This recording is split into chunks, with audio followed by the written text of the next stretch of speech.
अस्सलाम वालेकुम dear viewers, welcome back my YouTube channel. जी तो व्यूवर्स, मैं उम्मीद करता हूँ आप सब ठीक ठाक होंगे। आज की इस वीडियो में हम राइजिक पाउडर साशे के बारे में पढ़ेंगे।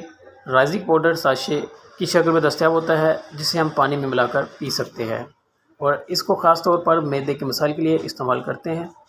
मैदे के ज़ख़म के लिए इस्तेमाल कर सकते हैं। इसके अलावा अगर आपको एसोफिगस जो हमारी खुराकी नाली जो हमारे मैदे से मुंह की तरफ आती है, इसको एसोफिगस कहते हैं और खुराकी नाली भी कहा जाता है। अगर इसमें ज़ख़म हो तो इसके लिए भी राइजिक साशे का इस्तेमाल कर सकते हैं। जी तो आइए अब इसके यूज़ेस की तरफ चलते हैं और इसको तफसील से पढ़ते हैं।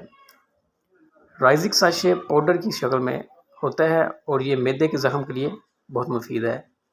इसके अलावा राइजिक साशे सीने की जलन के लिए भी बहुत ज़्यादा मुफीद है। अगर हमारे मैदे में एसिडिटी यानी हमारे मैदे में जो तेज़ाबियत है, इसका असर ज़्यादा हो गया हो और वो मुंह की तरफ बढ़ रही हो, तो इसकी वजह से सीने में जलन होती है। तो ऐसी जलन के लिए राइजिक साशे का इस्तेमाल बहुत ज़्यादा मुफीद है। इसके इस्तेमाल से सीने की जलन भी ठीक हो जाती है।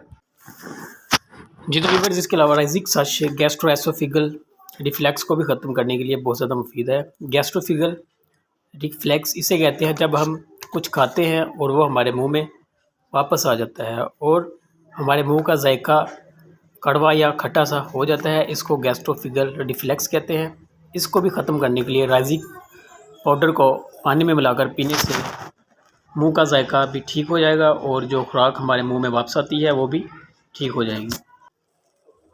इसी तरह अगर एसोफिगस यानी हमारी खुराक की नाली में ज़ख़म हो तो राइजिक साशे का इस्तेमाल इसके लिए भी बहुत ज़्यादा मुफीद है। एसोफिगस खुराक की नाली को कहते हैं।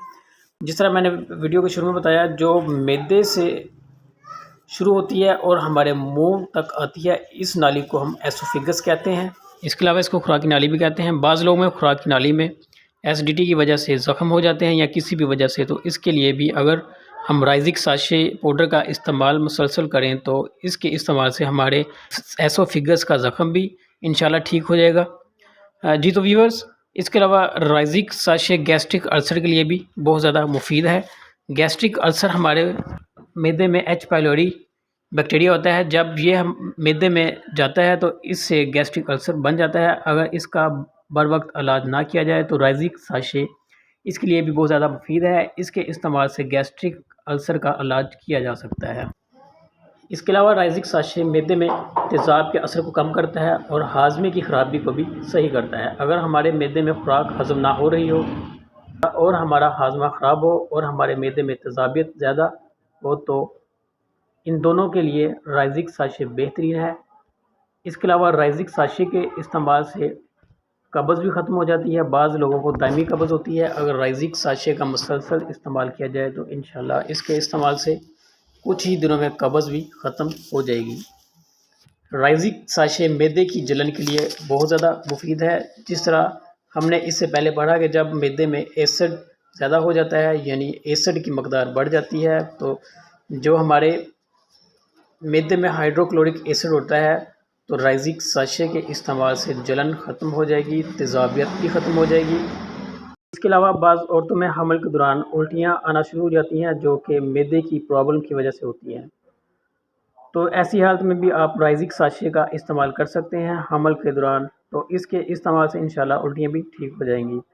जी तो व्यूअर्स, राइजिक साशे मेल और फीमेल दोनों के लिए मुफीद हैं।